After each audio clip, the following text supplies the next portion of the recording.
Friends, last video में हमने कुछ क्वेश्चंस किया था और आज के वीडियो में हम लोग सीखेंगे कि इनपुट कैसे लेते हैं यूज़र से अपने सी प्रोग्राम में।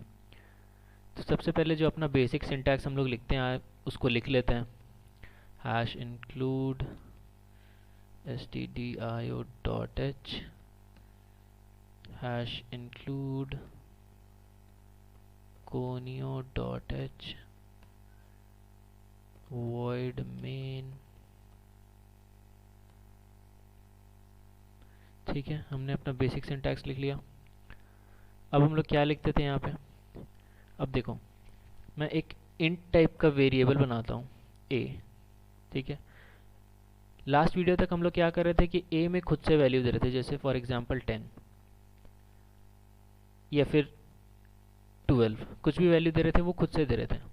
अब तो हमें क्या करना है कि ये वैल्यू यूज़र से लेना है और उसको a में डालना है। तो यूज़र से कैसे लेंगे इनपुट, उसको भी समझते हैं पहले। इसके बाद हम लोग लिख देते हैं CLR SCR लिख लिया। अब हम लोग यहाँ पे यूज़र से इनपुट लेंगे वैल्यू।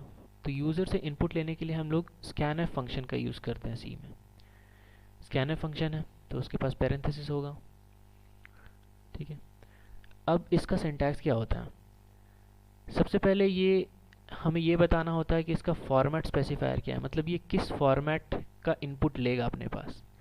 तो हमने क्या वेरिएबल डिक्लेयर किया है a, और वो किस टाइप का है, int टाइप का है। int टाइप का है तो हम उसको पहले फॉर्मेट बताएंगे कि हाँ मुझे इंटीजर टाइप का इनपुट चाहिए, यानी %d।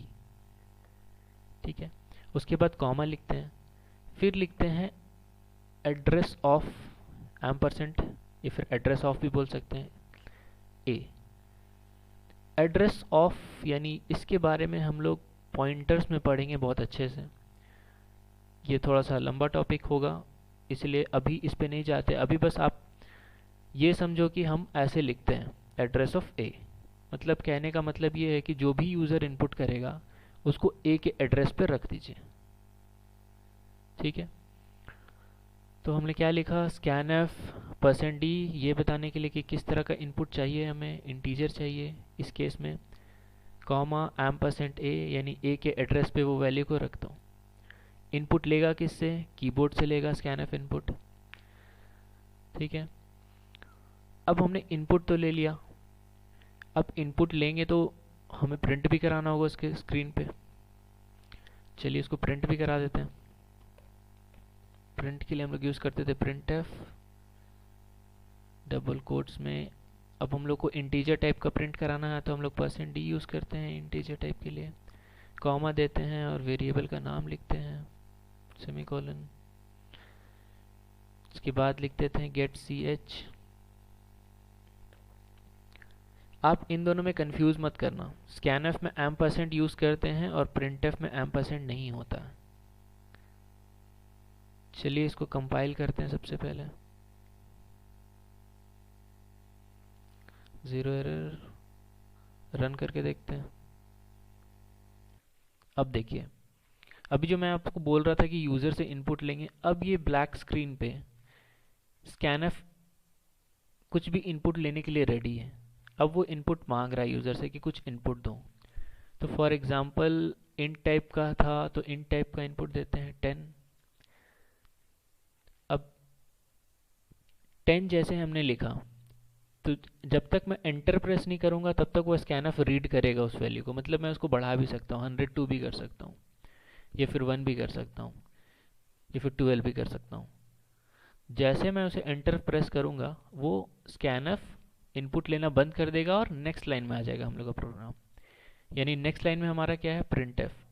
तो एंटर करते हैं तो देखिए प्रिंट हो गया हमारा 12। अब 12 प्रिंट हो गया, उसके बाद भी स्क्रीन रुका हो क्योंकि गेट ch है हमारे पास उसके नीचे। तो जैसे ही मैं एंटर करूँगा हमारा आउटपुट स्क्रीन हट जाएगा।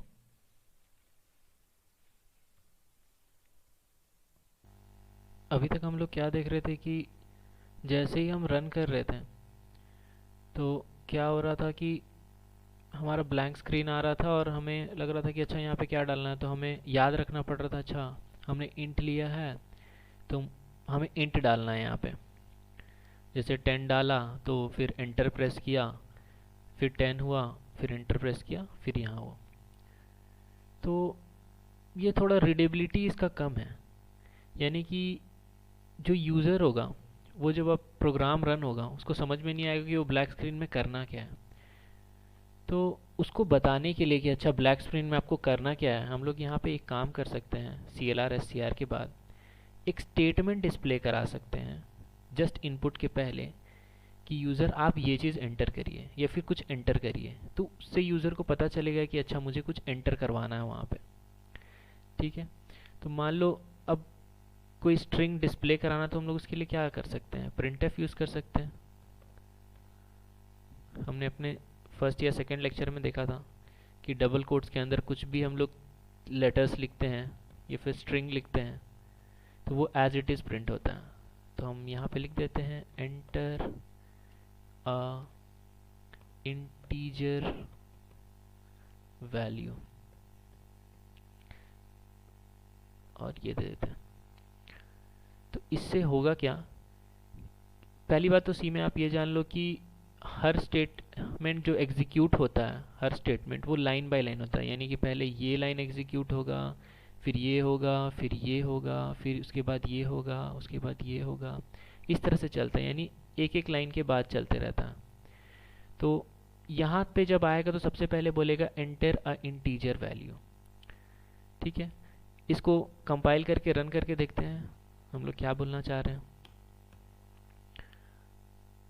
कंपाइल करते हैं, कंपाइल, ज़ीरो एरर। अब रन करके देखते हैं, रन, देखो पहला स्टेटमेंट मेरा प्रिंट होके आ गया एंटर अ इंटीजर वैल्यू। तो अब यूज़र को पता है यहाँ पे क्या करना है, तो ठीक है, तो वो 65 एंटर कर देगा। 65 जैसे ही डाला उसके बाद क्या करेंगे, एंटर की प्रेस करेंगे। जैसे एंटर की प्रेस करेंगे तो क्या हो गया, मेरा 65 प्रिंट हो गया क्योंकि नेक्स्ट लाइन में मेरा प्रिंट है। चलो ठीक है।